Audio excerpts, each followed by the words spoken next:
Hello everyone and good evening to you.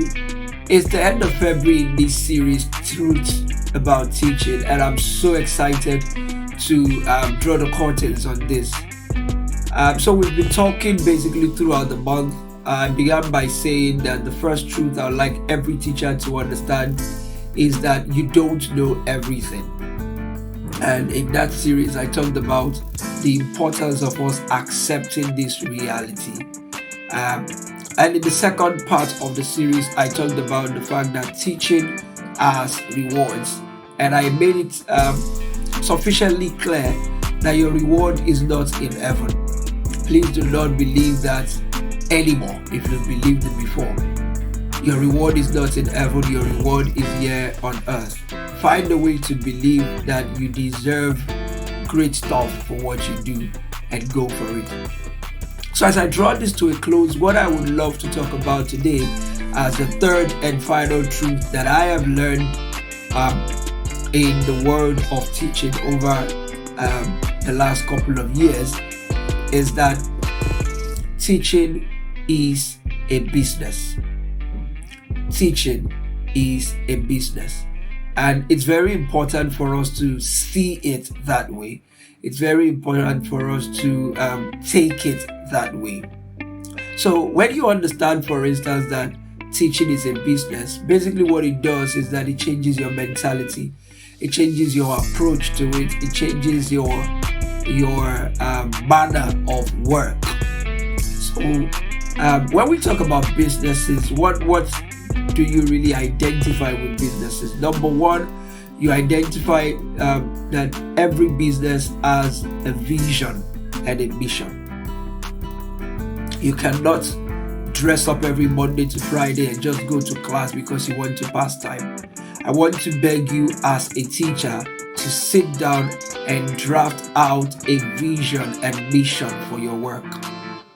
As a unit person, so to speak, in the entire system of teaching in your country, what is that one thing that you have identified and you're going to spend all your teaching years solving? You don't need to pick too many things.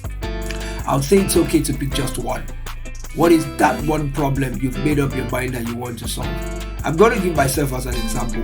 If there is any passion that I want, that I would say I have, it is that I want to raise kids from my classes who are self-expressing.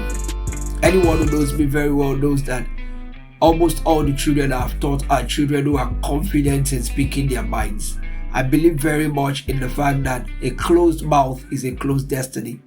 And I try in all my ways to raise children who are confident.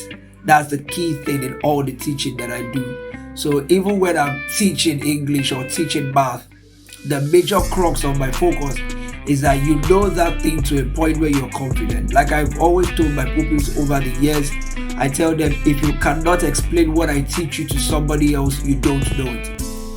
I tell them that knowing full well that it takes a lot of work to be able to teach somebody else because I know what I did to get to where I am. So the first thing you want to ensure you have is a vision and a mission. Why do you go to work? Why are you in the sector?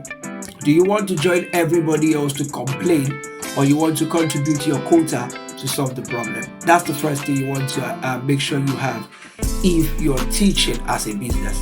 You need a vision, you need a mission for your activities. It's what's going to push you to do all that you do. Second thing you want to address as someone who teaches and sees it as a business is that you want to make sure that you're truly valuable.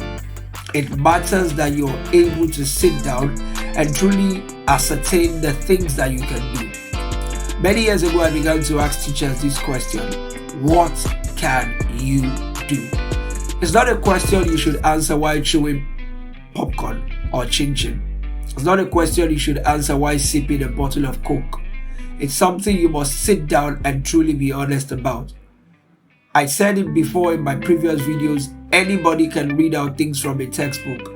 Anybody can draft notes from a big book. But not everybody can teach. Not everybody can change lives. So you need to understand the value proposition you're coming into the system with. Why should I, for instance, employ you in my organization? Why should I allow you to join my members of staff? What do you bring to the table? You have to have a value proposition, something you're bringing that you're confident that you have mastered and you can repeatedly use to produce results. And number 3, teaching as a business will mean that you're teaching with the mindset of making profit. I know that over the years, teachers have been told all sorts of gibberish about how it's important to focus on building lives, about how it's important to pay attention to impact, yada yada yada.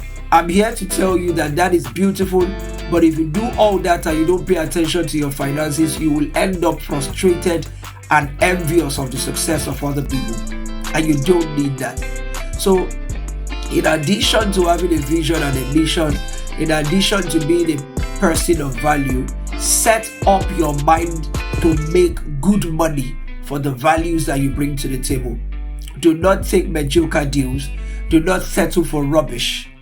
If you do not get offered what is commensurate with the skill that you're bringing, please walk away. The worst thing that can happen to you is to give your best into an activity and be sad while you do it. You cannot help the children, you cannot help the leaders of tomorrow if you are empty in yourself. You cannot help these children if you feel like a failure in yourself. So, please, my dear teacher, you need to understand that making good money is part of the process of being a teacher who means business. You've got a value proposition. You've got a clear vision. So you're a person of value. You're coming in loaded. You have the right to demand certain things for the quality that you bring to the table. That is the proper way things ought to be. And you should not feel bad about it. Rather, what you should feel bad about is that you're giving so much into life and you're getting very little back. I hope this is clear enough. Teaching is a business, and what it means from my own perspective is 3 things. You need a vision and a mission. You need a motivation for the things that you do. Number 2, you need a value proposition. And finally, you need to teach with a mindset that you want to make good, honest earnings from it. It's not a crime. You have earned it. Please go ahead and enjoy the proceeds of your labor. If anyone tries to badmouth you for it, just walk away and keep trying until you get to places where you'll be treasured and respected for what you offer. I hope this has helped somebody. Until I come your way again, today we draw the curtains and truths about teaching, and I hope it has helped someone. Thank you very much for following so far. Until I come your way again, thanks for listening, and bye-bye.